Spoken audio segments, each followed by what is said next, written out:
Let's crack open a beer and share some thoughts.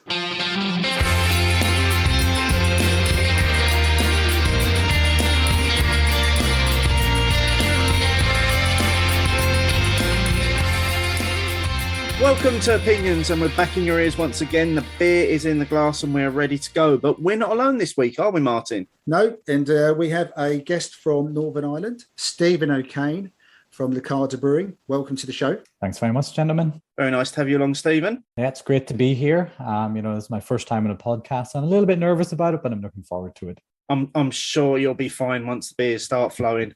Exactly. And speaking of which, you and I, Steve, are drinking some beers that were kindly sent to us by Fauna Brewing, and we can chat a bit more about the ethos behind that company. And we have a table beer. So we are starting fairly low, Steve. It's very, very unlike us, isn't it? 2.8%, 330ml can. What's going on? What is going on? And Stephen, our guest, what are you drinking as your first beer of the evening? So I'm drinking a beer from Cheetah Brewery, which is based in Portrush on the north coast of Northern Ireland. It's called West Bay. It's a Citra Pale Ale, and it's a mighty 4.6%. So I'm going to be a good bit ahead of you guys by the end of this first beer, and it's a bigger can. So I might have to drink quickly, and we'll see how you guys do slowing up a little bit. Listen to the show, evidently. Clearly. Without further ado, shall we get into our beers? Yeah, let's. Cheers. Indeed. Cheers. Cheers, gentlemen. Oh, you know what? That's a fairly decent table beer. It's got a lovely nose on it. There's a nice bit of body to that as well. It's not like thin like some table beers can be. There's a big heft of sort of citrus notes, bit lemony, and a nice crisp bit of finish. For 2.8%, probably the only thing you could want more would be a 440ml can on this occasion, maybe.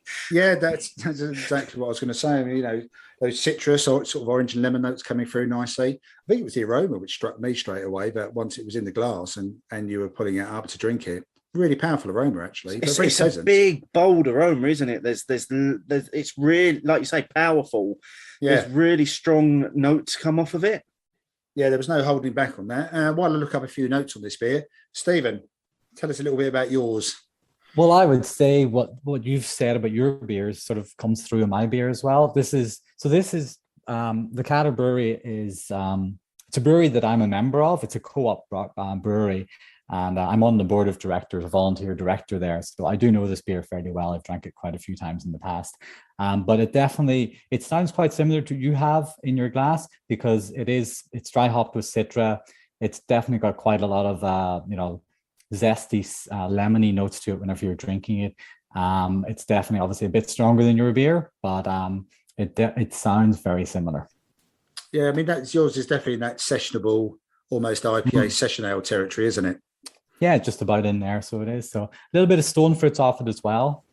It's always nice to get a little bit of that in there too. But it's definitely a refreshing beer, nice for a nice summer evening. So our beer is the Pango table beer, and as I said, it's from Fauna Brewing. And what they are inspired to do is help endangered wildlife. And so that is their mission, to brew with the purpose. Their purpose is the wildlife. And the Pango is the part of the working African pangolin group. And apparently, pangolins are the most trafficked animals in the world, which was something I was unaware of. In fact, I might struggle to identify a pangolin. I would agree, if I'm being absolutely honest. People may not be surprised about that. There is a little image on the side of the can that looks like it's some sort of anteater, aardvark type creature. I was going to go down the aardvark, and maybe it's another term for it, or it's the same family, etc. But yeah, so far they've donated £3,000 to chosen partners, and the next two beers are also sort of specialising in an endangered species they're looking after, and we'll mention those when we get to them. But initial thoughts are lovely that they've got the purpose, but beer number one is tasting great. It's tasting really good. It's lacking any information on the can in terms of what hops might have gone into this. So it tells us it's a table beer. It tells us we should be expecting citrus and pine, and then it's got almost like a flavour wheel, like you get on some brewery cans as well. But then it's not really giving us any more than that in terms of what hops they've used. Yeah, I mean, sometimes, I guess as a bit of a beer geek, we all probably always love to know those things, and especially you and I, Steve, tell us about the hops and how many are in there. But it is everything else it has said on the tin it is doing. Yeah. I'd put a sizable amount of money on there being Citra in that, because the characteristics that I'm picking up feel like very Citra dominant. Yeah, spot on. And again, if that is the case, it's either, I doubt it's single hopped, but it's definitely dominant part of it. They've used it very well. Yes, very well. Maybe too well. And I am very conscious of 2.8%, 330 mils. It's not going to last long at all. So we should probably get talking to Stephen quickly tonight. So Stephen, tell us a little bit about your beer journey. How have you found yourself ending up being on the Hopinions podcast to tonight? How did all that start? Yeah, well, I've always been a beer drinker. I've always enjoyed my beer. And many years ago, I sort of accidentally moved to Munich whenever I was at university, and ended up spending about 5 years in Munich, which is a great beer city, a great place to be in. And while the diversity of the beer selection there maybe isn't quite what it is in England, you do still encounter a lot of beer styles that you wouldn't otherwise find, in the UK or Ireland. So, you have your Munich Dunkels, and you have your, Weiss beers are obviously, they've been quite popular over here for some time now, but, it was still something relatively new to me 20 years ago. So I spent a few years there, but I wasn't really, into the real sort of the geek side of being into beer. I just enjoyed my beers. It's great sitting out in the beer gardens of Munich, having a few mass of the local Helles. But then I moved to England, and maybe that was in the late 2000s, and spent a few years there, and sort of encountered cask beer for the first time properly, because growing up in Northern Ireland, you don't really find any beers outside of some of the big brands like Guinness, Harp, Carlsberg, Heineken, and things like that. Most pubs you go to have a similar selection. You might find the occasional pub that is something different. And that's sort of what we'll get into later, I guess, is sort of why I'm here. Being in England, I found a lot more beers that I'd never tried, a lot of beer styles I'd never tried before. It was great. But again, I still didn't get into the real geeky aspect of wanting to learn more about all of these different breweries and trying to, seek out special beers. And then I moved to New York for a few years in the 2010s, at the start of the 2010s approximately. And there, the company I joined there, a couple of people in the company homebrewed. And I got addicted to homebrewing at that point, and it was really good working with people who did homebrew, because, they were able to give me lots of advice on what to do. But on top of that, in the office that I was working in, they had beer taps. So they had 3 beer taps in the office, and we just ordered kegs of the best beer from around New York and further afield, whichever we could get our hands on to serve in the office. I need to go back a step there. I've been listening diligently and a bit envious about the travel aspect and ending up in Munich. However, you topped that all by saying we had some beer taps in the office. Yeah, I know. I couldn't believe it whenever I joined the company. Like they mentioned it in the interview, but I wasn't sure if that's what they said exactly. And as an Irishman, you don't want to live up to the stereotype of going, can you show me the beer taps, please? Because when I was leaving the building, actually, I walked out off the elevator. They were on the top floor, down the elevator, and I was walking out the building. I could see there was a door into an Irish pub, and you walk out the front of the building and there's an Irish pub. And I thought, they just mean there's a pub in the building, and after work, we all get together and have a few drinks there. But then it took me a couple of months to get my visa stuff sorted out, and I didn't know until I went in on the first day in the office. And they gave me the tour of the office, and there you go. One of the meeting rooms, there was 3 taps and a bench at the side of the room, which was hooked up to a fridge on the other side of the wall in the office kitchen. And in that fridge, they had 3 kegs in there, and I was just couldn't believe it. See, that's when I first started working in the company I'm at now, and I went over to Amsterdam. One of the big event spaces, considering how many people we employed, they did have a tap, and I was very envious of it. It was hooked up purely to Amstel. so I was less envious of that at that point. But it's still, I have to admit, I still thought it was quite cool. Yeah, absolutely.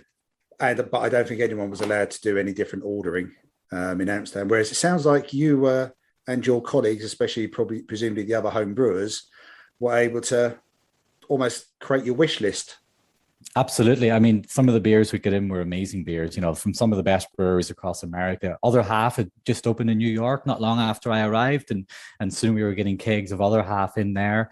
You know, Firestone Walker. You know, obviously Sierra Nevada, as you do. You know, we had that every so often, get their pale ale in, and some of their other ones. And yeah, it was honestly, I lucked out so much there whenever I landed in that office. It was unbelievable. But that's whenever I began to really get into my beer properly and start to understand it a lot more. Whenever you start homebrewing, it does increase your knowledge of the processes and the ingredients that go into beer.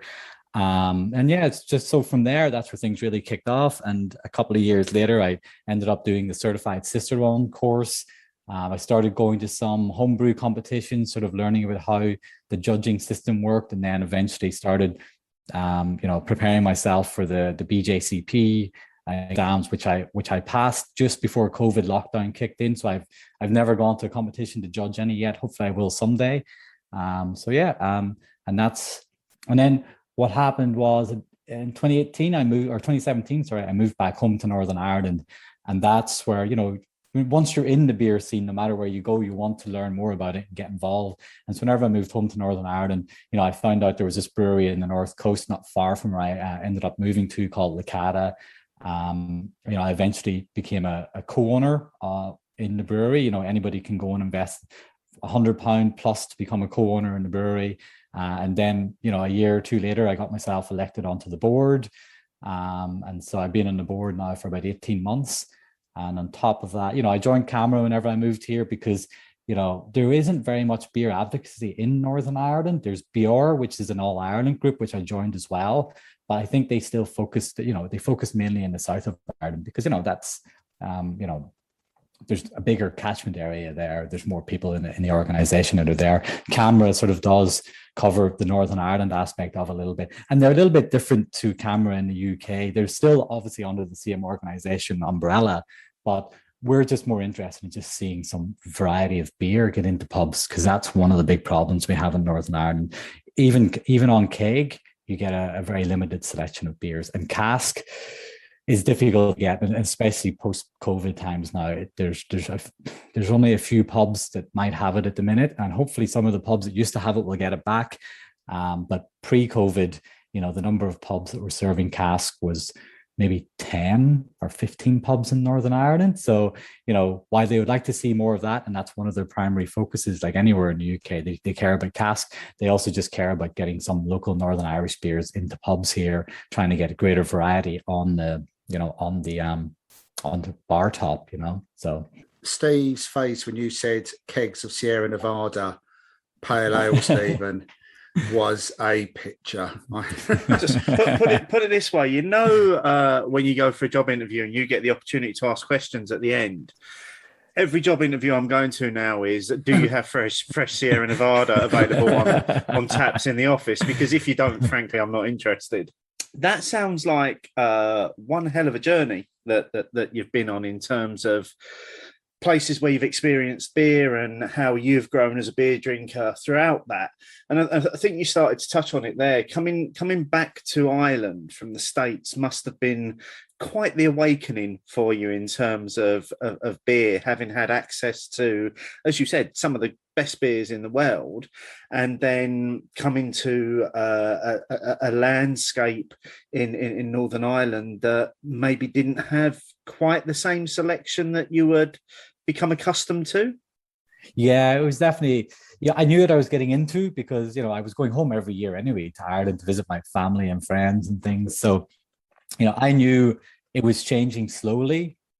It was getting better, and it's better than it was 20 years ago, but it's still a really tough landscape for any local brewery, even just for somebody who's maybe passionate about beer and wants to open a pub. For them to do that in Northern Ireland is prohibitive. It's really difficult for somebody to do something in that area. And so, well, I didn't know what I was getting into. I knew there's green shoots out there, and there's good people involved in beer here.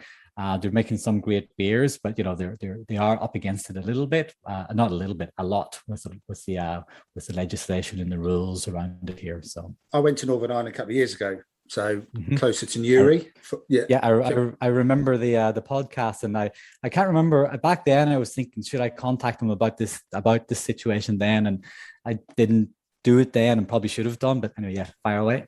But and the place near Newry called Hilltown is fairly close to the Southern Irish border, all things considered. But the only place I saw anything that could be considered local, let alone forgetting about anything to do with the word craft, was the off licenses. So none of the pubs, bars, and anything close to being a hotel bar didn't have anything. The only one that had it was they'd hosted a wedding a few weeks before, and they had leftover stock. The guy was honest with me about it. So even, as a beer consumer, I was only there for 5 days, so I went with it. I had what was available. It was about catching up with family and stuff, and a lot of the time I was driving around between places. But it's I know we'll get into it more. It's a tough landscape, and if you have got a real love and passion for beer, whether that be on either side of the counter or producing it, it seemed hard to me just for the 5 days I was there. Yeah, no, it definitely is. And you have to know where to go. You have to know the right spots. And where I'm based up in the North Coast, there's a couple of places not too far from me that I can get to where there's a few decent beers available. But you really need to be in and around Belfast to get the best selections. But then again, you still have to know where to go in Belfast. If you decided to go into Belfast and just hit up the 5 closest bars to wherever you landed in Belfast, there's a fairly good chance you're not going to find anything out of the standard beers that exist from the macro producers.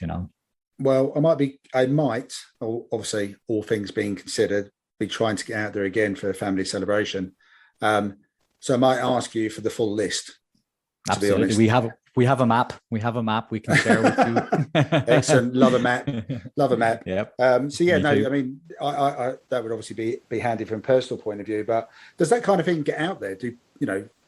If someone lands in Northern Ireland, what resource have they got? So let's take Untapped out of it, because that's the whole verified venues thing. That might not necessarily tell you about decent beer anyway. But where would you look to try and find decent beer? Yeah, well, there's the Good Beer Guide from Camera, I guess, but even in there, the number of pages in Northern Ireland is pretty limited. There's probably only 2 or 3 pages based, or maybe up to maximum 4 pages. I'm part of Camera, and we do discuss that list every year. And the list it's maybe 15 pubs across. You have 2 million people living in Northern Ireland, and if they can only find 15 pubs to put in the Good Beer Guide, it's not a good return rate, is it? No, well, there was, in the small place I was staying in, Hilltown, which isn't a big place at all. It had 6 pubs, and there was nothing wrong with them. But I don't think they'd make a Camera beer guide. No, I don't think so either. So yeah, so as I said, we have our map that I put together and shared it with the Camera guys. So the one that I put it together based on something called the North Coast Bottle Share, which was completely inspired by listening to your podcast whenever I moved back here. I ended up setting up a bottle share based on the principles that you guys had talked about in yours. I forgot to mention that completely, and that was something I was hosting every month. Up until just COVID hit, and we haven't done any online ones, but I really enjoyed that. It was a good way to meet local people who are interested in beer, because while people in Northern Ireland still like their beer, and there's enough people out there who still like good beer as well, that those people exist. But I just think pubs find it really hard to tap into that market. But based on the bottle share concept, we were able to get quite a few different people together to enjoy different beers. There's a local pub that was pretty sympathetic to the idea of let's bring in different types of beers that you can't get anywhere else and share them. So I'm going to do hopefully my first one in 18 months. Next week is the plan, hopefully. So we'll get back on the bottle share bandwagon. You mentioned that it's quite prohibitive in Northern Ireland looking to set up a bar or a brewery, and you also mentioned because of the legislation that's involved in that. Now, I certainly didn't have an idea of that until you sent us some notes across for the show. So I'm not sure many of our listeners will either. So do you want to just talk us around some of the issues that you face in Northern Ireland in terms of getting the beer from brewery to consumer? Yeah, absolutely. Well, like the headline figure that I might throw out to grab people's attention is that if I wanted to set up a bar here in Northern Ireland, it's going to cost me north of £100,000 just to get the license. That's before I've set up a premise, before I've got all the kit installed, and you set up your bar. That's going to be expensive as well. But just to get the license to sell alcohol, it's going to cost you north of £100,000. There's actually a company in Belfast, a group of solicitors. They specialize in this because it is such a lucrative thing, and people who are selling licenses want to make sure they get a good price for it, and people who are buying licenses need the expertise because it's actually a complicated process. So they were telling me it would cost me about 90 grand to get the license, and then for an uncomplicated transfer, about £25,000 in legal fees. And if it got complicated, it could be up to £50,000 in legal fees. And that's because whenever you buy a license, if you ended up buying a pub and the license, it's probably the legal fees are much lower. But if you want to move that license somewhere else, say there's no licenses available in the town you want to open in, you have to buy a license from somewhere else.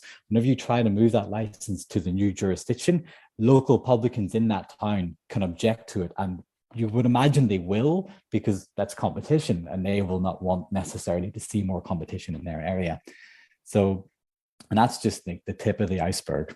So potentially £150,000 for the license, nothing else, just the license. Now, presumably, therefore, that's because you've got a finite number of licenses available across the province. Correct. There's about 1,800 licenses in Northern Ireland for on and off sales.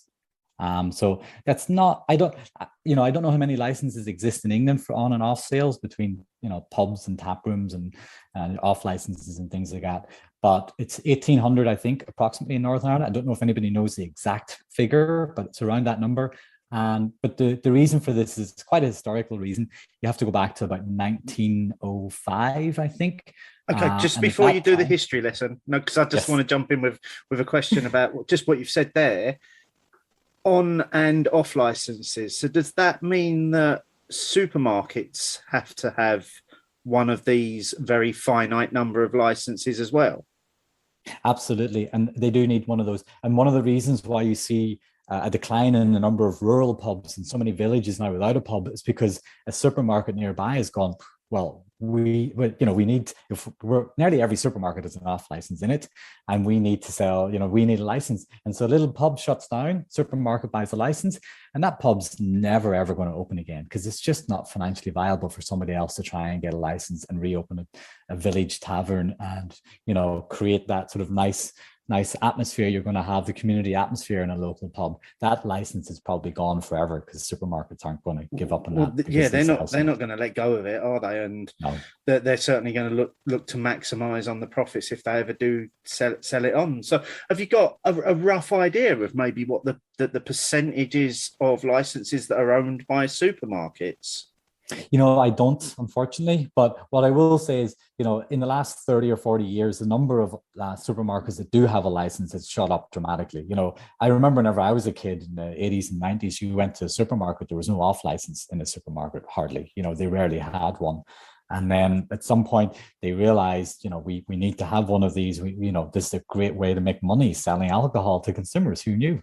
And so, slowly but surely, the pubs have just sort of, they slowly disappear from rural areas, even in towns as well. There's parts of Belfast you could go to, you could wander around many, many streets and not see a pub, They've just, the pubs just aren't there. And assuming that those licenses are for the particular venue as well. So a supermarket chain couldn't buy a license to cover all of its venues. Neither could a pub chain buy one single license to cover a multitude of venues. The license is for a single property.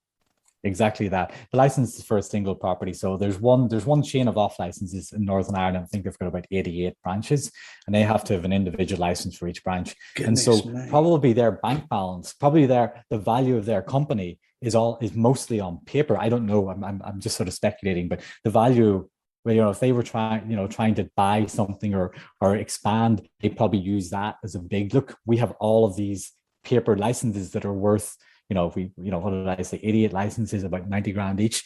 That's almost 10 million pounds. That's the value probably in the company is there. That's 88 for them. All the supermarkets. It must include hotels as well with their bars. Well, I think I can't say for sure with hotels. I think, whenever it's restaurants can serve alcohol, but you have to be having food with them. There's probably some private members clubs and stuff where you can get a different type of license.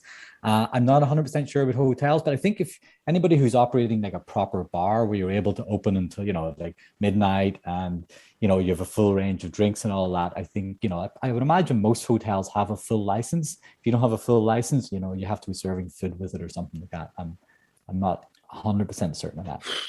Sounds bonkers. This is just blowing my mind. So I'm interested to see how far back it goes. I know I jumped in as you was about to go into the history of this, Stephen. So please continue telling us about how far back this goes.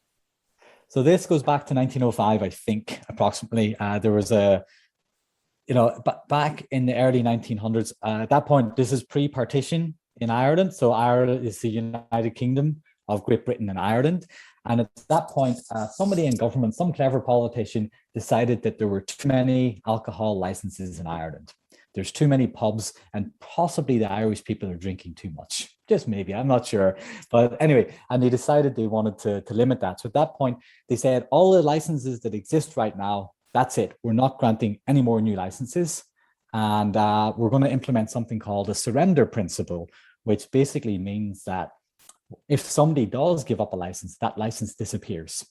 So the number of licenses from that point, it was probably relatively high at that point. I think there's lots of little pubs in every corner of the country, and every little hamlet probably had somebody running a pub out of their front room and things like that.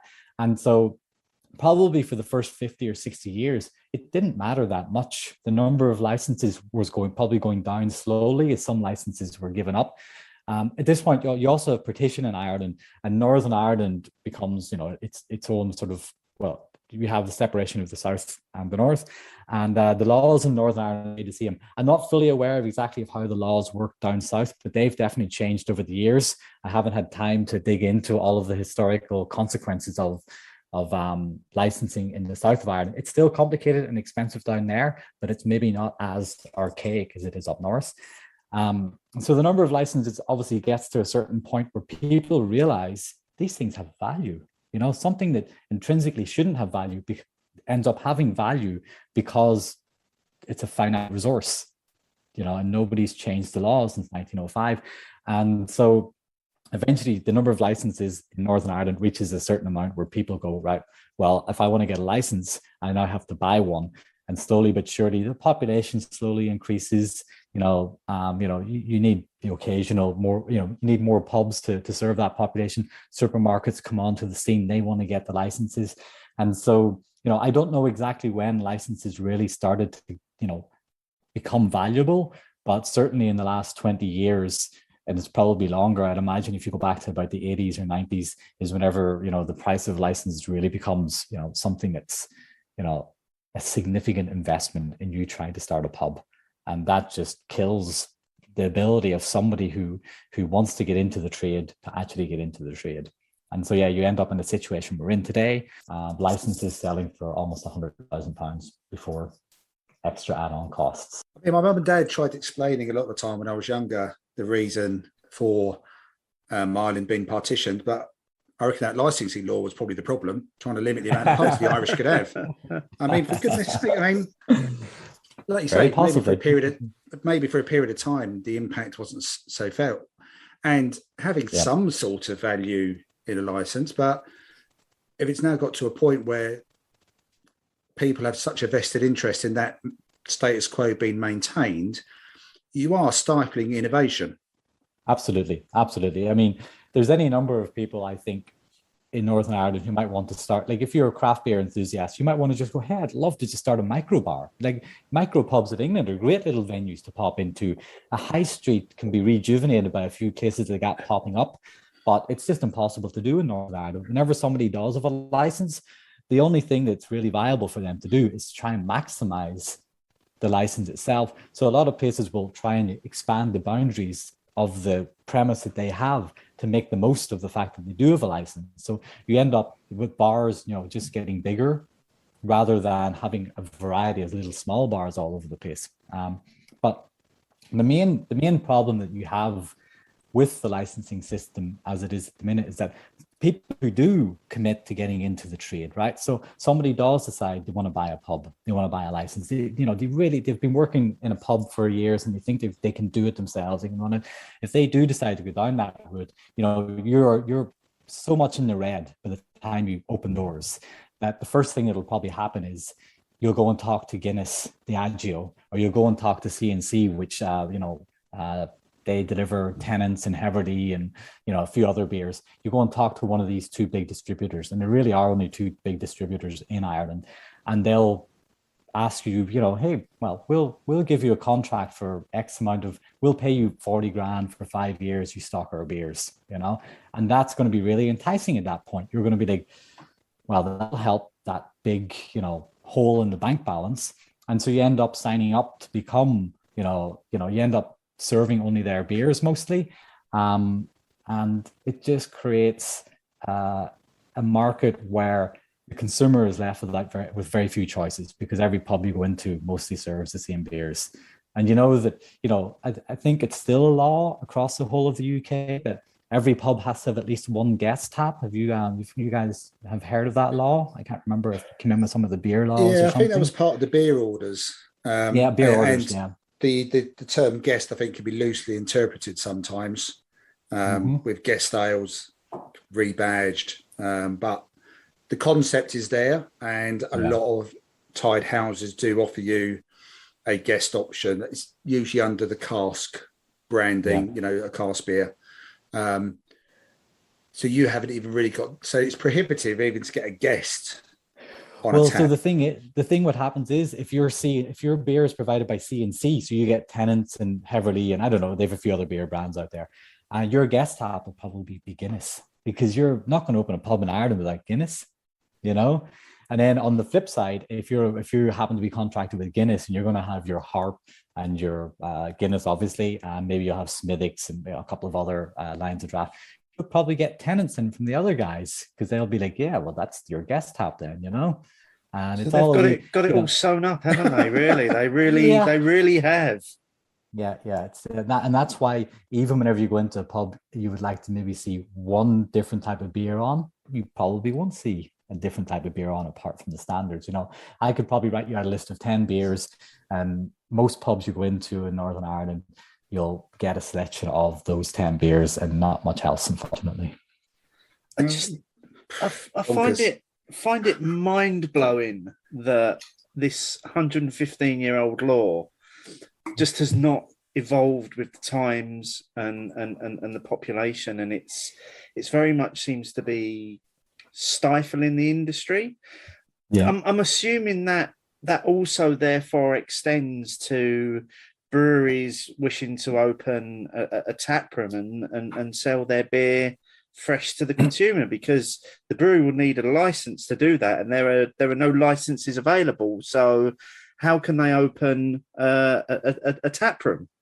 Yeah, so that's what this new legislation. So there's some legislation going through the Northern Ireland Assembly at the minute. It's our version of our devolved government here, and they're looking to change some of the laws, and they're doing some decent things, but they're going nowhere near far enough to try and fix this problem. But one of the things that they are trying to create is a producer's license. And so with a producer's license, then breweries in Northern Ireland would have the potential to open a tap room on their premises, but the way the legislation has been written at the minute, it actually makes it financially impossible for them to do that. Unless there's a few updates before the legislation goes through, which I don't think that there is going to be any more updates to it. I think it's sort of, getting towards the last few stages of the process to turn that legislation into law. But it will allow them to sell beer from the premise, so they'll be able to.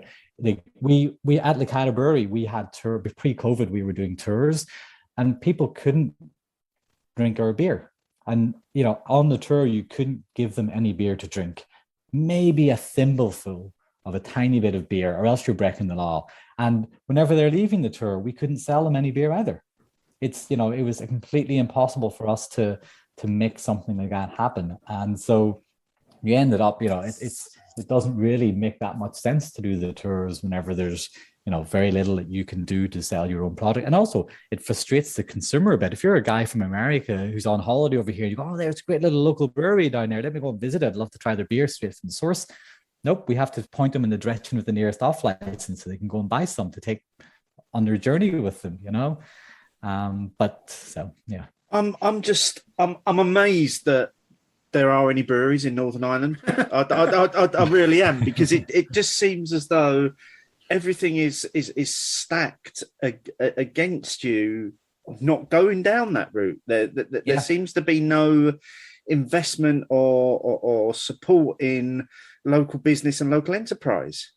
Yeah, it's just not good for the Northern Irish economy, because, as I mentioned before, we drink quite a lot of beer in Northern Ireland. We enjoy our beer, we enjoy our spirits and our wine as well. But 98%+ of the beer consumed in Northern Ireland either comes from the UK, the rest of the UK, or it comes from down south in the Republic of Ireland or further abroad.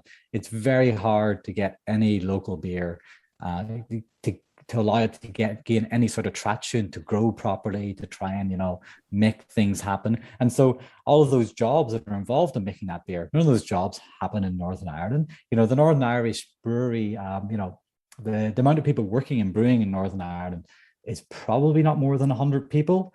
And I've done some back of the envelope calculations of the amount of beer consumed versus the amount of beer produced in the rest of the UK, and the number of employees that SIBA has reckons are employed in brewing in the UK. And there should be 400 or 500 people in Northern Ireland employed in brewing, judging by the amount of beer they drink. So we're sending jobs overseas and elsewhere whenever they could be people employed here producing local beer for local people, and that just doesn't happen. And some politicians see that. There's some people trying to work hard to change these things, but there's still if you imagine all of those people who do hold licenses, they don't want to see too much change to it, because you're sitting on something that's worth 90 grand that intrinsically has no value. And especially if you've bought in the last 10 or 15 years, it's going to be hard for you to want any change to that legislation. So there is a lobbying group called Hospitality Ulster, and they're doing their best to hamper the legislation as much as possible and to try and stop the civil servants from adding in certain things that might try and change the situation, try and make it easier for the brewers, for potential new publicans and anybody else, and the consumer, essentially. We'll come back to talk to you a little bit later on about some of the breweries that are making it and are making a go of it.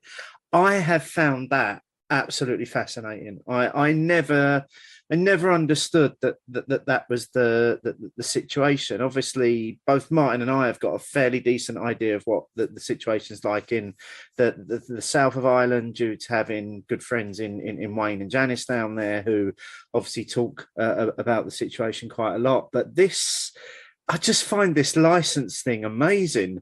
There's only a finite number of these pieces of paper. And it almost feels like they're just traded like in back alleys in terms of these deals that are being done. It's mind blowing. Well, it's a commodity. I mean, essentially, it's a commodity to be traded. And we've heard from Wayne many times, both on his socials and when we listen to podcasts, about that. The south of Ireland definitely has its own restrictions and constraints. But in comparison to what you've described, Stephen, It's mind blowing what's going on or not going on, more to the point, in Northern Ireland versus the South, and therefore versus the rest of the United Kingdom as well. Yeah, it's absolutely. a real. I mean, we'll come back to it, because I know that there are some breweries, as well as your own. There are some other ones who people will be familiar with.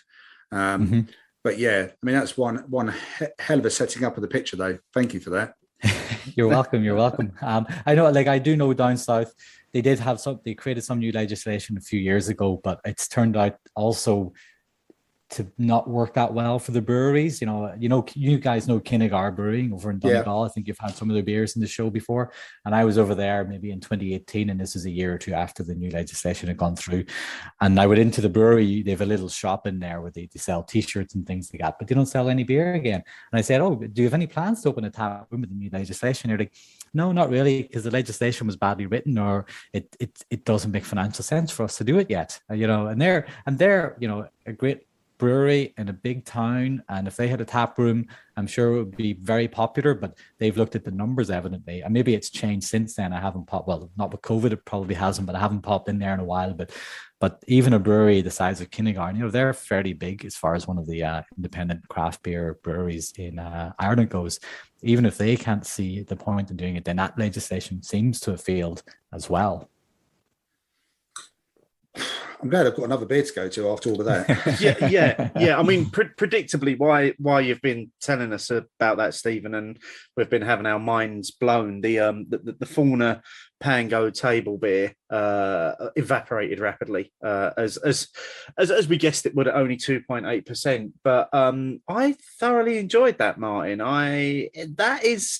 Normally I'm not that taken by table beers, I must say. And I will say this, even the Colonel's table beer doesn't really do a lot for me, but I really enjoyed that. That was a really tasty, full-bodied, crisp little easy drinker. It was very accomplished, and I think if you take out the table beer and don't tell someone the ABV, not sure you would pick it up straight away. I don't think you would. I don't think you'd pick up that was only 2.8%. So ringing endorsement. Really well done. Isn't that the goal of anyone making a low ABV beer? Is to convince everyone you're not drinking one. Yeah, absolutely. How's your beer coming along, Stephen? Are you still going with it? No, we did make you do quite a lot of talking there. Yeah. I found a few gaps in there to polish some of it off, and it is to be honest, I do find this beer really drinkable, and so I got it done maybe a little bit slower than you guys, but finished it off just a minute ago there. I knew it was coming up. I sort of guessed you guys were ready for another one. So you've listened to the show and you're watching us drink as well, so you know when our glasses are empty. Let's move on to the second beer this week then. For you and I, Martin, we are on the next Fauna beer, which is their Cheetah lager at 4.5%. Stephen, what are you enjoying this time? I'm on another pale ale, this time from Bullhouse Brewing, which is based in and around the Belfast area. And this one is called Craft Beer is Too Strong. I chose this one for the show because I thought the name is really good. The name sort of alludes to one of the recent hearings on the new legislation that was happening maybe about 2 months ago. And this group that I mentioned earlier, Hospitality Ulster, they were saying one of the problems with allowing breweries here to have tap rooms is that craft beer is too strong, and people going to it will just get drunk off their heads, and then they'll try and head into town and Belfast, and they're going to create mayhem. It'll be an absolute nightmare. So this is one of their arguments against allowing brewers in Northern Ireland to have some sort of producer's license. And one of the breweries obviously felt this is an absolute nonsense. They have no understanding of how tap rooms work. And the fact of the matter is that people who go to tap rooms, I mean, you guys have been to so many tap rooms in your life. I've been to quite a few over the years. It's actually a much more restrained atmosphere, than you'll find in many pubs, I would say. People there more to enjoy the beer than to get hammered, and they were talking about people having pints of 9% stouts. It's like, the fact of the matter is, whenever you go to a tap room, the breweries know what they're serving and they'll serve it in appropriate measures. But I think they were trying to sensationalize this a little bit. Yeah, I mean, we can come on to that. I mean, it's like you've made all the points we would have said, because that is just utter bollocks, isn't it? And also, again, not being funny, the price point of beers are often for those especially at 9%. I mean, you're at a pint, you're probably going to balk a little bit of paying it anyway. So even the price point argument sort of dents what they're trying to say about the beers anyway. But should we get into them? Our respective beers. Let's give them a try, and then we can talk a little bit more, certainly about our one, mate. Cheers. Right. Cheers, gents. Well, that's a lemony lager. Ooh. Lemon and limes.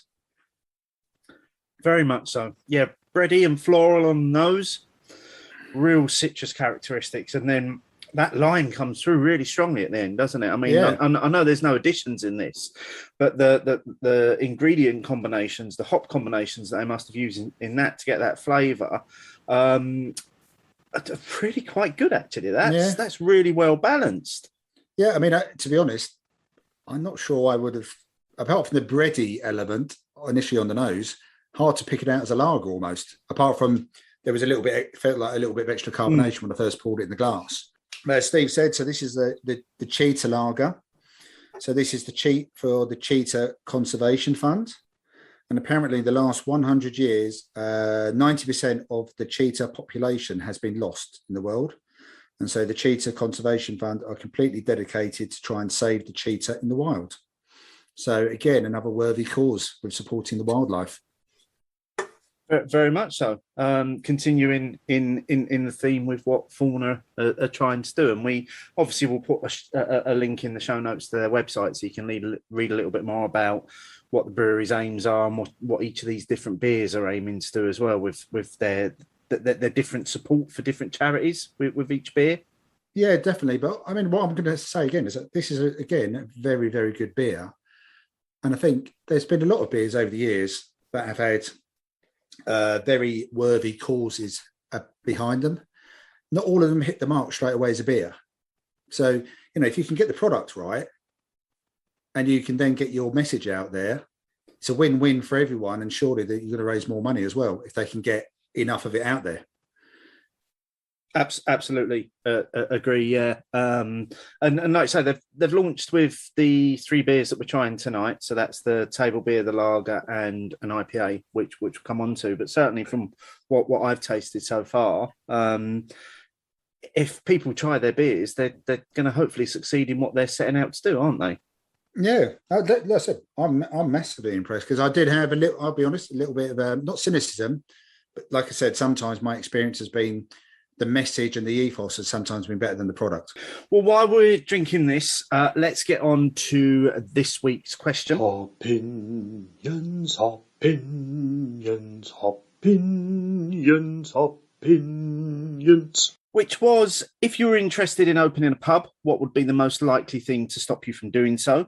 And this question was actually suggested to us by Stephen to link in with the conversation about the licenses in Northern Ireland. So some of the options that we suggested under our poll were unsociable hours, which came in at 31.8% of the vote, startup costs, 26.5% of the vote, unpredictable income, 31.5%, and then something else, 10.3%, and 304 votes in total.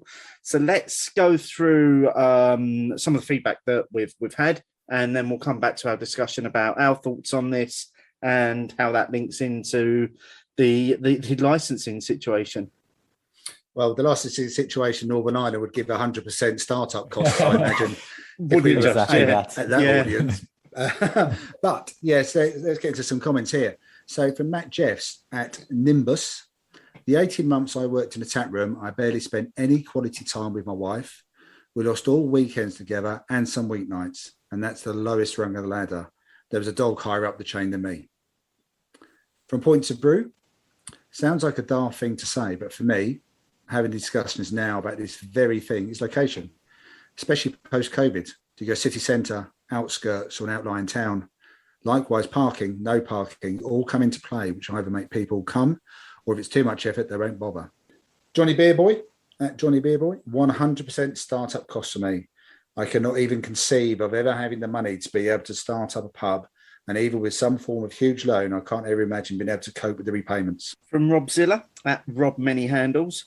Once seriously considered it, but despite no practical pub or business experience, lacking regular fitness and a near pathological detestation of forced socialising, all required skills, it's just too great a financial risk these days, at least considering the possible returns. From Gavin Hutsby at Sir Gawain, 82. Have occasionally played fantasy micropub with one of my good friends and drinking buddy. I even thought of locations that might have been suitable and could have fed into others, but I've never ran a business before, and I'm kind of on the supply end now anyway. From James Moosh, it's too hard to make decent money from running a pub and too much like hard work for me. From Mark Johnson, definitely the hours. I weigh it up almost every year. And whilst I know all the risks very well, the hours is the one I can't see past. I've seen the impossibility of breaks and holidays too much. Chris Hanks, at Chris Hanks 1977. It's something I probably weigh up every few years. Answered unsociable hours, but financial risk and ultimately the sheer amount of hard work required are the things that put me off. From Dr. Goggles, there is real scope for a craft beer gin type place in my village. Most of the nearby villages have one, but mine doesn't. Unfortunately, A, I already have a full-time job, and B, I don't have a clue of how to start or run such a place. From Craig Henderson at the MCR Smoggy, it's not just the unsociable hours, but the sheer amount of hours. Pubs are hard work. My parents took over the local pub when I was 18. They took on a second pub 4 years later and asked me if I wanted to run it for them. I said no, because I'd seen firsthand how much work it was. Gary Barber at Gary Barber. Having no idea how to run a pub would be my main blocker. From Mike Maguire at Maguire Mike.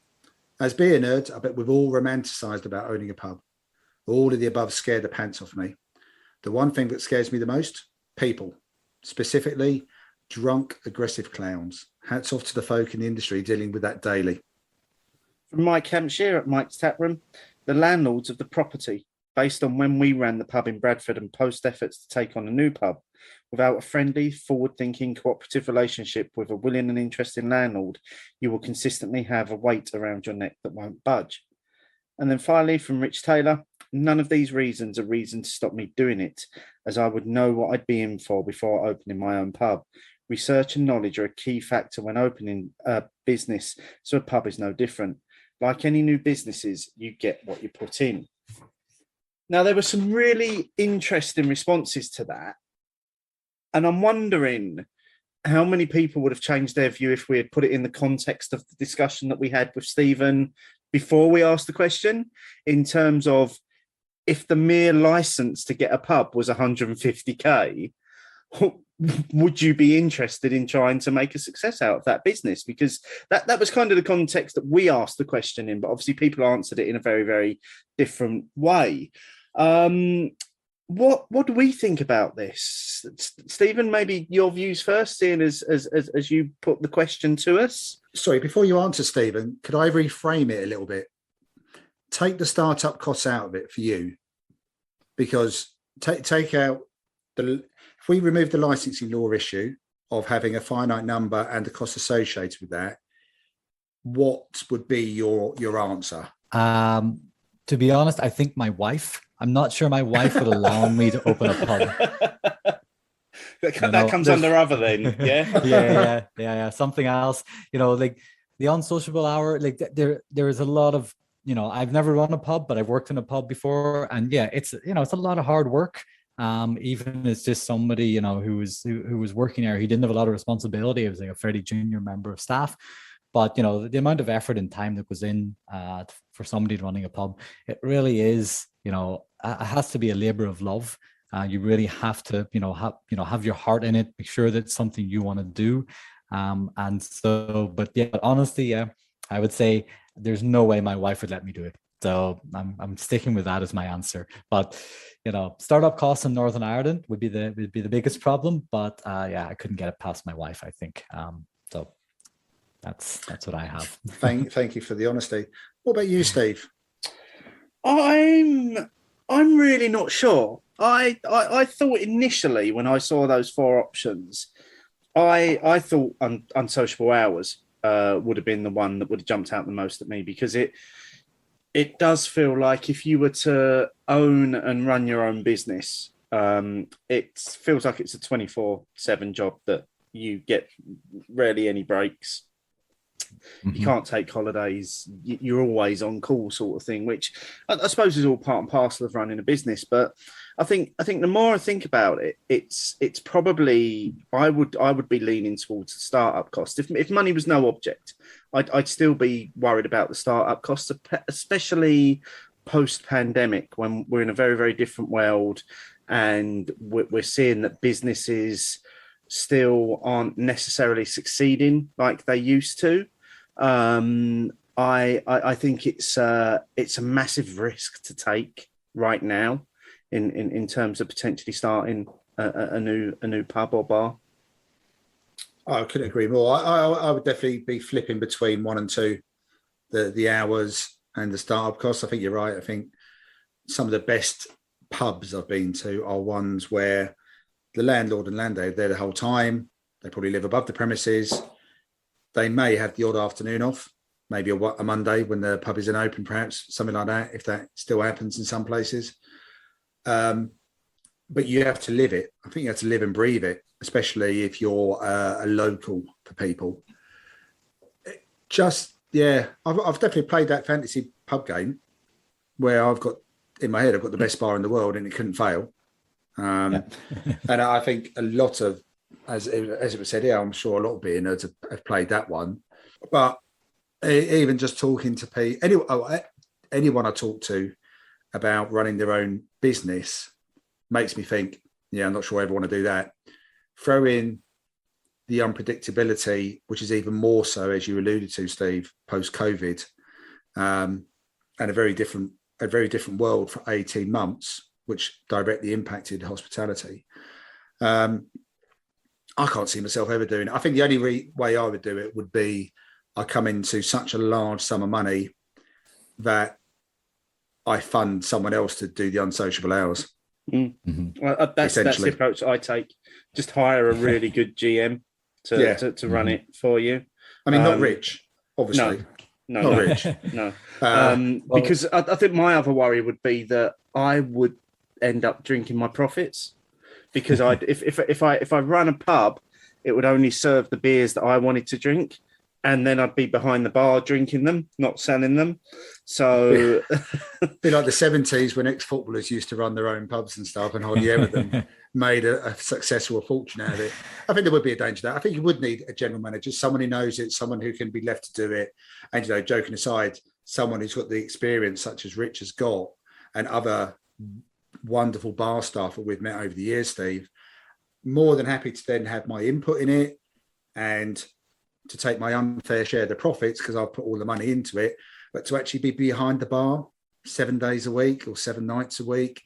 And someone else said, I back in the 90s, I dated someone whose mum and dad lived above a pub. And when I did used to help out, you do have to be prepared to talk to everyone and anyone, even on your worst day, because that's what's expected of you when you're on the other side of the bar. You can't really have one of those grumpy days, or, do you know what, I really don't want to speak to anyone today. You can't really get away with that. So there's so many other bits, but if it was just as I am now, in the position I'm in now, unsociable hours and startup costs pretty much make it a no-no.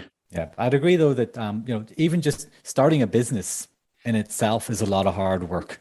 But I think starting a business in a pub, I think it's an extra, that's an extra level up, an extra couple of levels up.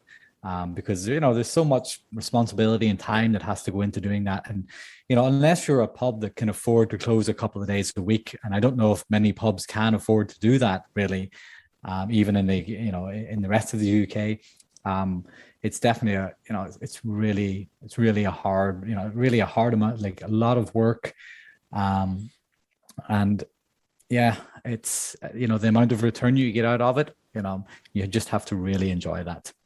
To make it worthwhile. What I will say is hats off to everyone who does do that, so that I can go and drink in a pub or a bar or a tap room, because they are doing sterling work. Yeah, it's more so over the last 18 months as well, when they've been allowed to. As always, we're really grateful for all of the comments on this week's question. There will be a link to that question in the show notes. You can click through on that and you can have a read through all of them, especially some of the ones that we didn't feature this week. Keep the comments coming, use the hashtag Hopinions, and you may very well find yourself in this next part of the show. Let us know, write it down. Let us know, write it down. Let us know your thoughts and bitter and lingerness. Write it down. From Can I Get a Pee? A good episode. I remember turning up to a tasting with a 93 McEwen's commemorative ale that tasted like water and cardboard. This sounds far better than that. Conversely, I've drunk a 1959 Russian Imperial and a 1983 Hardy, but both weren't a total travesty. Points of brew. I checked in with the ever-entertaining Beer O'Clock show as they drank some surprisingly pleasant 40-year-old beer. Didn't say what he thought of it, though, did he? No, just must have enjoyed it. Yeah, from Pete at Hops and Hoops. Great chat as ever, and what a banger of an outro track. From Lou on Brew at Lou on Brew. A great couple of podcasts recently. Really enjoyed listening to Matt talk about his book, and another on some surprising, not terrible, 40-year-old royal wedding beers. Great job. From Guzzler at Lagging Boat. Catching up with the last few podcasts. Great material as ever. I've come across old bottles of beer myself at car boot sales and always been a bit sceptical, but I think I'll dabble next time. And then finally, from Simon Clark at Simon Carbon, this came in via DM, just saying, hey guys, I just wanted to say that I really enjoyed the last Opinion show. How are you feeling? Your comments about visiting pubs, bars and festivals during a pandemic align very much with my own, which is very much being cautious and risk assessing the places I visit. There seems to be a big variance between venues, public transport and people's behaviour, and it was great to hear the subject tackled seriously and with sensitivity, as we all have different ideas of what we consider to be a safe place. Also, I wasn't aware of the Opinions poll guidelines, so thanks for mentioning that too. Thanks for that, Simon, and glad that you appreciated how we managed to come across with that subject. And to Guzzler, we take no responsibility if your dusty old beers aren't good, okay? Disclaimer. Yeah, we've still no idea how ours were kept before they came into our possession. Well, I would like to say, gents, I really enjoyed the last show. How are you feeling? But you guys made a lot of really good points there, and I think it is important to point out that on social media, everybody should be treating each other with respect. You can have a difference of opinion. There's no problem in having that, but it's how you put the opinion across and the way that you come across is important. But I thoroughly enjoyed the 40-year-old show. I thought that was amazing. I really enjoyed it. You had a Northern Ireland legend on there, who knows his beer really well, and just listening to that podcast, and sort of understanding that those beers are out there, and if you find them, it's worth a pop at some point. It was a really enjoyable listen to see how they fared over 40 years. A couple of years ago, I did find a beer in an antique shop in Northern Ireland, in Portrush actually, where the brewery is, and it's a 1929 Prince's Ale from Bass, but I know it's in terrible condition because it was just sitting out there in the shelf in front of a window. I don't know how long it had been there for. I did buy it and took it home, and it sort of sits in the cupboard. I don't know if I'll ever drink it. It accidentally fell over at one point, and a little bit of liquid dripped out over a couple of days into a box it was sitting in. So the cork isn't fully secure on it, but someday I'll open it up and try it. But I'm not optimistic on that one. But I really like the idea of getting some of the aged beers and a little bit of a surprise. You never know what comes out of it, and it seems like you guys were pleasantly surprised by those. Well, we were definitely not as disappointed as we thought we might be. A suggestion for you, Stephen: you might as well just hold on to it for another 8 years. It'll be 100 years old. I've been thinking I was sort of thinking, whenever I picked it up, it was 90 years old, and I sort of 90 years. It's only another 10 years. You just hold on to it to then. It's not going to change too much, probably. I've got it sitting somewhere slightly better than it was sitting before. But if it's gone, it's gone. Interesting. So it had a cork in it as well, because obviously the experience that Martin and I had was very, very tightly sealed bottle caps. So this was obviously before maybe even the advent of bottle caps, if they were still using corks in beers in the 1920s. Yeah, well, potentially it was corked and wax sealed. So, they made a bit of an effort on it. But yeah, the wax is all cracking on it. And as I said, You can tell that the bottle is down a good few mils from where it would have been originally. So there's maybe some evaporation through the cork, and it falling over and a couple of drops coming out over a few days shows that the beer hasn't been airtight. And I don't know how long it's been like that, but I'll still try it at some point. But I don't think it's going to be an enjoyable experience. It could be a you'll have to let us know how that goes. And that beer has certainly hung around for a lot longer than my lager, which has gone. I found that really drinkable. It did start to get maybe just a little bit sweet as it started to warm and maybe started to lose some of its crispness, which I wouldn't necessarily want on a hotter day. Yeah, and that's where I think go back to that original comment I made about, is it a lager? As in, I want a lager to stay crisp all the way through, even when it starts to warm up. I still want it to cut off, so to speak. This one has bags of flavour still going on afterwards. And yeah, maybe some of the sort of lemon and lime notes did get a little bit sweeter as it went on. But cold, first poured, if you maybe got that in a, you can keep it a bit cold or a cold glass, you're not taking a little bit of time over it, I think you'd have a very pleasant experience still. It feels almost more bordering on IPL territory maybe than straight up lager. That's not a bad shout, actually. It's definitely not as, we've been lucky enough to taste some really good lagers recently, Steve, as well.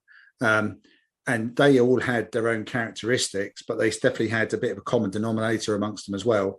This is definitely a fruitier lager than I've had for a while. Yeah, agree. Stephen, how's the craft beer is too strong? Craft beer is too strong. It's gone down pretty well. It's a little bit lighter than the last beer. It's 3.7, so I'm stepping down this time. I still see him 440 can. And it's not as I think it's dry hop with Simcoe, Citra, and Mosaic.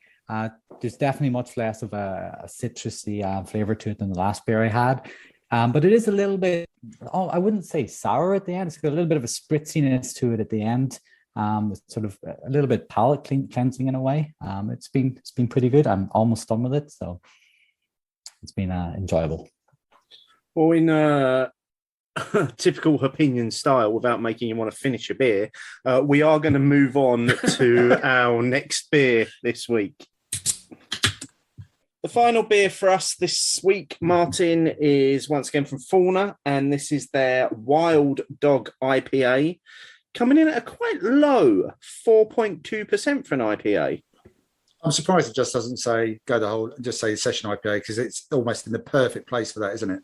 Yeah, just sitting just under their lager, above their table beer. Yeah, it's bags of aroma coming off of it again, though. Sorry, I've jumped ahead there a little bit. No, that's fine. I mean, but also great carbonation and condition. Yeah, they've all been very well conditioned, haven't they? There's been our experience so far, really, I mean, that was a fairly full can as well. All the cans were fairly much to the level, not much oxygen getting in at all. Nice head on them to start. Kept a lot of that carbonation. So yeah, no, really good. Mm-hmm. What have you cracked for your last beer then, Stephen? I've opened a beer called Blue Pool. It's from Lacada. Again, this is a NEPA, which I know you guys have a little bit of a fraught relationship with the I like NEPA that style. But this is a beer that we first brewed towards the end of last year, and it's relatively quickly become one of our core beers, like the previous beer, West Bay. Which West Bay has been a core beer for I don't know how many years now. It's one of the original beers that we brewed.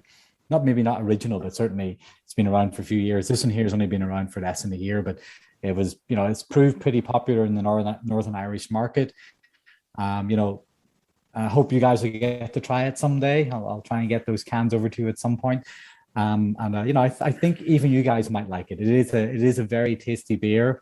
It's got a ton of Galaxy, Citra, Mosaic in it. That's gone into the fermenters. With a lot of oat and wheats. Has a real nice mouthfeel to it. Very tasty beer overall, I have to say. Very enjoyable one. Well, I think with that description you've given about your beer, you should probably dive into it, and me and Steve should get into our Wild Dog IPA. So Cheers, guys. Cheers. Cheers, gentlemen. That's good. Really dry. Mm. Lovely bitter finish on that. That's packing a punch. Just for 4.2%. There's loads of flavour going in that, loads of citrus, some tropical notes, a little bit of stone fruits going on, and then it gives away to this beautiful dryness, Which is still going. Yeah, and then there's just a hint of a bitterness around the edges. I'll tell you what it puts me in mind of. I'm not going to say it's exactly the same, but it puts me in mind of probably a slightly dialed down version of Sierra Nevada Pale Ale in terms of that flavour profile at the finish. I think, yeah, it is high praise indeed, and that's coming from someone who had taps at work of it. I couldn't agree more with what you just said, Steve. And the tie into the classic American Pale Ale is definitely there in this beer. But it's got all that bitterness of an IPA, and it's got lovely mouthfeel to it. It could easily present itself as a slightly higher ABV beer, and you wouldn't be surprised. I mean, goodness knows what they do is they did do a bigger version of this, upwards of the 5, maybe closer to the 6%. You can imagine sort of everything being dialed up a little bit, but that dryness and bitterness would be delicious. As we said before, that these beers are all about conservation. And at the moment, they've got 3 beers, so they're partnering up with 3 different conservation funds. This one, is about wild dogs. Now, again, this is quite an amazing stat. There are only 6,700 wild dogs left in the world. And so the Painted Dog Conservation Fund are making it their mission to create an environment where wild dogs can thrive. So again, that seems like a really small number, talking about finite numbers all through the show tonight almost. So again, well done on having this purpose, this ethos, and well done for producing so far 3 out of 3 beers that are actually worthy of the grand ideas and purpose that they've built up for themselves. I honestly couldn't agree more. I've enjoyed every single one of those, and we've only just started the IPA. Stephen, how's that New England IPA doing for you? It's going down really well. It's got a great soft body to it. The mouth feels good. And it's still got a little bit of bitterness towards the end. Just in case you guys do get to try it, you might get some. You might still enjoy that aspect of it. A lot of tropical notes in the flavor. Bit of stone fruit as well. Not so zesty as the last 2. But yeah, really enjoying it. Right, so you say that one is from Lacada Brewing, which is the Yes. brewery that you're involved with, which is obviously one of the breweries that are managing to make a go and make a success of producing and selling beer in Northern Ireland. So to just share with us, obviously, in addition to Lacada, what are the other breweries that are kind of really beginning to make some impact over there in terms of producing some really good beer? Well, so there's probably about 30 breweries now in Northern Ireland, and maybe another 9 like small ones doing contract brewing here and there. But probably the most famous ones in Northern Ireland would be Lacada itself, Boundary Brewing, which is based in Belfast. They're also a cooperative. Actually, it seems to be that cooperative brewing in Northern Ireland seems to be relatively popular. The next one up, another one is the one we had earlier, or the one I had earlier, Bullhouse Brewing. They're based in around Belfast again. And one of the up and coming ones, which started a few years ago, was Beer Hut, which are based down in County Down. So the next time you head over there, Martin, if you're heading down to Hill Head, keep an eye out for Beer Hut. They've done a lot of really good beers. And I'm definitely, unfortunately, I'm going to miss out some important ones, but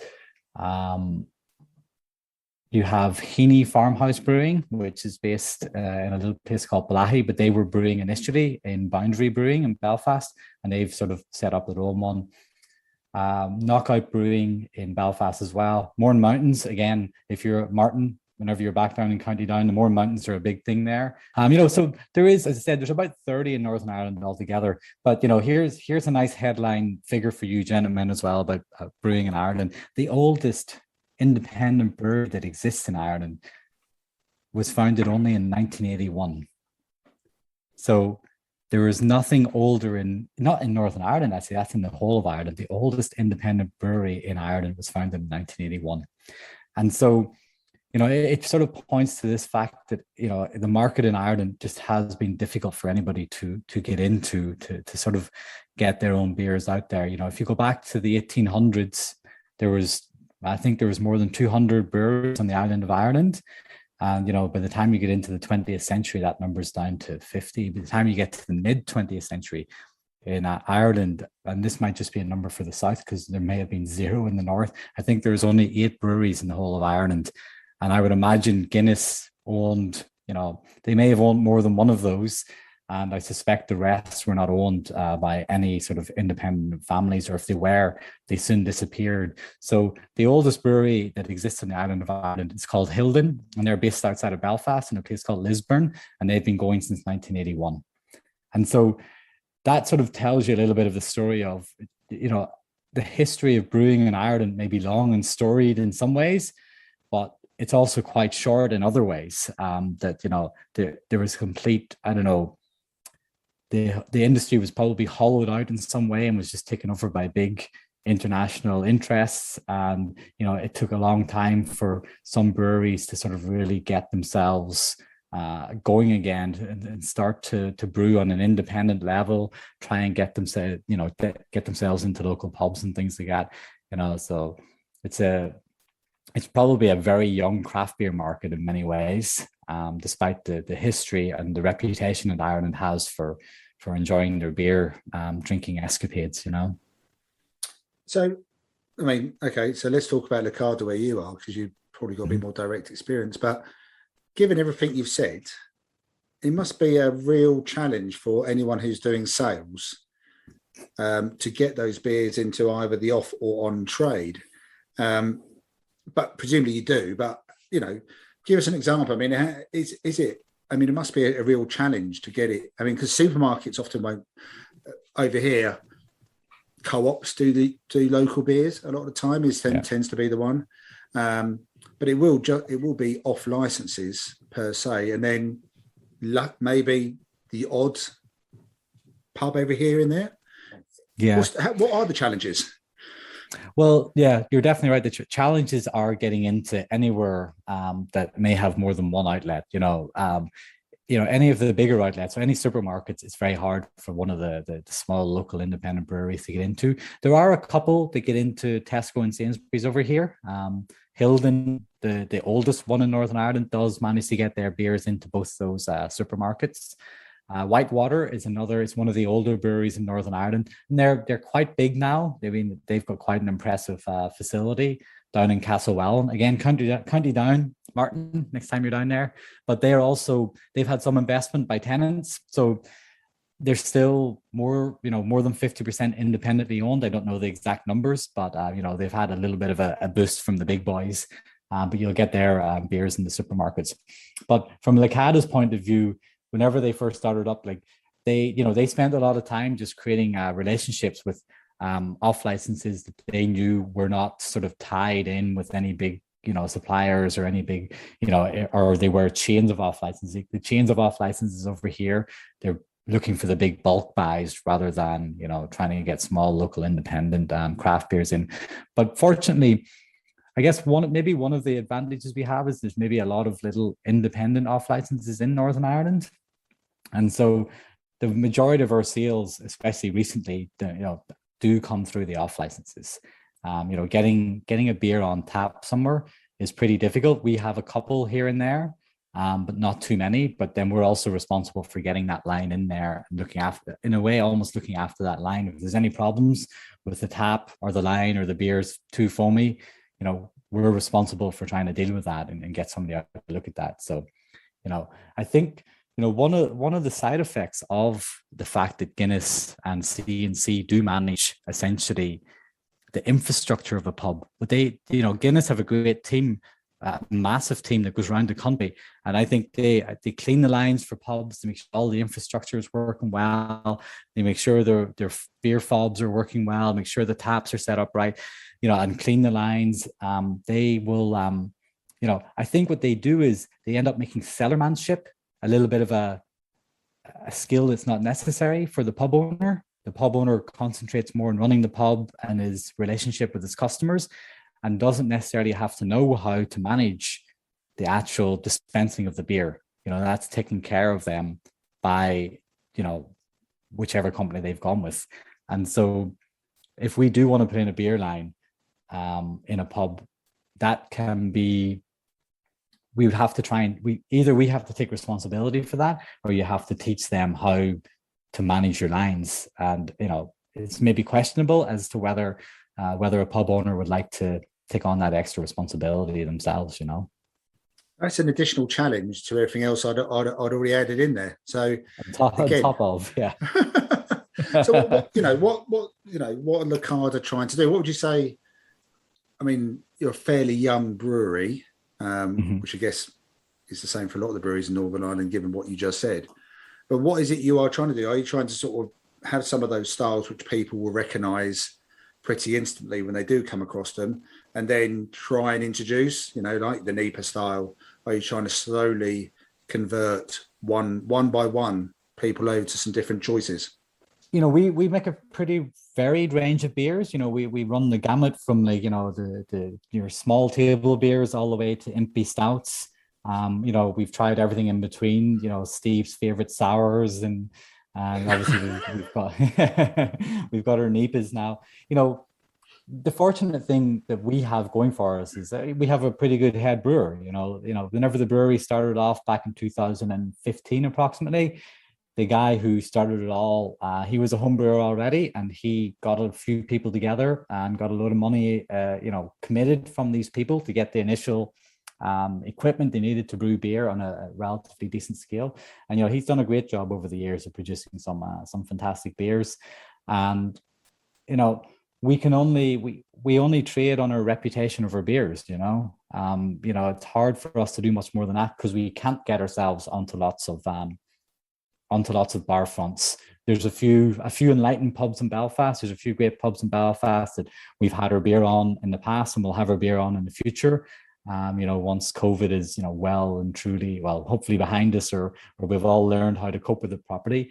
But it is literally just, do we make good beers, and do people want to buy them? We don't have a big marketing budget. We can't push our beers down people's throats just to make sure they try them. It's a lot of word of mouth, because we're a co-op. We have 400 co-owners. So whenever we do put a beer out there, we like to think a good amount of those co-owners are interested in trying it. If they find something good, they recommend it to friends. I certainly, whenever we put out a good beer, and that's nearly always the case, I make sure my friends know, and they'll go and buy a few of them. And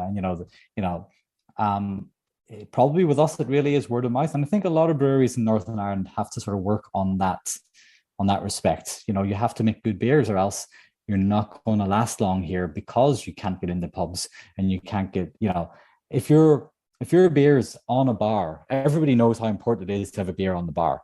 If your beers are stuck in the bottom of the fridge in a bottle, or these days sometimes in a can, as it might be, a lot of people aren't going to see those beers and know to ask for them, and so we can't necessarily get ourselves on to the bar. So we have to make sure that the beers that do come out are beers that people will want to go and seek out, so they have to be good. And I think you're obviously beginning to have that impact, because certainly one of the Lacada beers, and there are a couple of other beers that actually made it into the pages of Matt's book as well, weren't there? That so they're obviously having that sort of impact, that they've reached as far as earning that title of being part of that modern British beer scene. Well, yeah, I mean, we were quite lucky that Matt wanted to have one of our beers in there. I don't know if we're allowed to talk about them yet, Steve, are we? So we'll just say the book's out now. Where the embargo is lifted, we're allowed to talk about what's in it. Yeah. But yeah, I knew that Matt had been in contact with our head brewer, Laurie, about one of the beers that he created a few years ago, Devil's Wash Tub, which is what we call a Cascadian dark ale. So it's probably not quite a BIPA, but it's in that direction of being a beer with quite a few darker malts in the grain bill, and hopped a bit more than your average sort of your stout or your porter might be. And yeah, it was very well received whenever it was first released. And there was quite a nice story, I think it's included in the book, about, you know, about how we sort of realized that, yeah, this is a beer that people do want, you know. And yeah, we were very happy to be included in that book, along with a couple of other breweries mentioned earlier. I think Boundary was one of the other breweries that was in there, along with Heaney Farmhouse. So yeah, no, that was a bit of an honor for us. Where I haven't got my hands on the book yet, but you know, I'll see if I can get a copy at some point somehow. Well, that's great to see, and it's a perfect segue as well into us doing the draw for the competition that Matt set a couple of episodes back, which was to win a signed copy of the book. I think he said he would sign it either in person, if you could get hold of him at the time, or send one signed. Yes, yeah, but there's definitely a book. There is definitely at least a book heading to somebody. Yes. So in the past, we would have had names in a hat and drawn them out, because we would have actually been sat together at this point. But we can't do that on this occasion. So thanks to everybody who entered the competition. The right answer that got you into this draw was Odell IPA. And I'm really, really sorry to the masses of people that thought it was Jaipur, because it wasn't. I know Matt spoke very, very fondly about Jaipur and the importance of that beer to the book and his journey, but the beer that really started it for Matt was Odell IPA. So we could only take answers on that. So I've got a load of names on a sheet. They have all been randomly allocated a number between 1 and 38. And Martin, you just need to give me the first number that comes to mind in between that range. 27. Which is Christian Herzig. So congratulations, Christian. If you are listening to this show, DM us your details. We will put you in touch with Matt, and we'll let you guys arrange it between you as to if you want it signed, what you want it to say, and where you need it sent. Or if you're going to go up to Manchester and meet Matt for a pint and receive your book in person. So congratulations, Christian Herzig. As I say, just drop us a DM and we'll make sure that you get your book. Yeah, congratulations, mate. Just before we do final thoughts on our last beers this week, Stephen, I believe you've got one more terrifying stat for us about the Northern Irish beer scene. Yeah, this is something that might change with the new legislation. It seems like this would change, but up until recently, there was a law on the books that meant that no beer could be served in not no beer. There was very limited opening hours in Northern Ireland over the Easter holidays and probably Christmas. And so what you would find is that if anybody had booked a stag party to come to Belfast for the Easter weekend, they'd arrive in Belfast on, you know, Friday afternoon, getting ready for the weekend out. They'd hit the pub at about 3 or 4 o'clock, and then they'd be chucked out of the pub at 5 o'clock because the pub wasn't allowed to serve any alcohol after 5 o'clock. And then the hours were restricted over the whole weekend. And so that meant your weekends, you know, hopefully a good fun weekend with your mates in Belfast would have been absolutely ruined by that. So that's bonkers, because if you even thought about trying to tie that into religious, generally your Good Friday service starts at 3 o'clock anyway. So, well, yeah. I mean, I could understand if they had will close between 2 and 5, because that's a traditional time of the service. We might finish a bit early on the Saturday, so you can go to the Easter Vigil, but the limited hours. So what sort of time? So with the hours very similar across the whole of the weekend then? I guess so. I think so. I'm not 100% certain. I never really experienced it myself since I wasn't living here for most of that time. And you never visited your family at Easter because of it? Yeah, I just avoided it. It's just like a dead zone, dead time to go, gentlemen, you know? So, but yeah, so hopefully with the new legislation, they will fix that anomaly, because, you know, it shouldn't be the position of a religion to dictate, or whichever religion it is, to dictate when other people should be allowed to drink. So hopefully we'll get over that little speed bump on the road. That's maybe one of the easier things that licensing can fix. Well, that's been some fascinating insight into the drinking scene, culture in Northern Ireland. I've really enjoyed listening to that, Stephen, and you sharing that with us. So thank you so very much. Oh, you're welcome. In terms of just some final thoughts on our last beers here, Stephen, how's yours going? It's going really well. I'm really enjoying it. I'm probably a little bit behind you guys because, I've been, trying to push a little harder to keep up with you because I've got the bigger cans. But really delicious beer, Blue Pool. I really enjoy it. As I said, this is one of the beers that, one of our fellow directors of the board recently said he reckons this is the beer that is really pushing the brewery forward. So it's been really enjoyable. What we'll make sure we do is we'll put some information in the show notes about Lacada and anything else that you think is relevant that you want to share with us. We'll stick that in the show notes so people can click through to it. Martin, final thoughts on the Wild Dog IPA from Fauna? Excellent. That dry bitter finish lasts all the way through the 330 can. Even when it did start to warm up a little bit, it didn't lose any of its punchiness. I would definitely have that again. The order we went in the beers worked out really well. That table beer to the lager to the beer we just had now. But yeah, all three of them really good. And like I said, I love the ethos, I love the purpose, but also the quality of the beer inside. The three we've tried were excellent.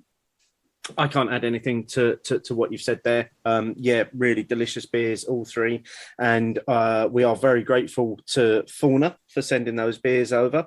We are equally grateful to Alex at Right Hand PR, who actually made the introduction to Fauna for us. A new brewery onto the scene that Alex is representing there, and it was great that she got in touch and asked us if we'd like to try a few. And again, there'll be a link in the show notes to where you can find out more about the brewery and try those beers. Martin, what is coming up on the next show? Well, somehow we've managed to reach our 5th birthday, Steve. Woo! Congratulations. Thank you very much. So the 5th birthday of Hopinions, we've already any excuse for celebration. We tend to celebrate Beer O'Clock Show anniversary, we celebrate Opinions anniversary, we celebrate the end of year show. So we always try to do a celebration, and pretty much guarantee that none of the beers will be anywhere near the ABV we tried tonight. You know what else you can guarantee, mate, about that show? Because it's a celebration show. What does that mean?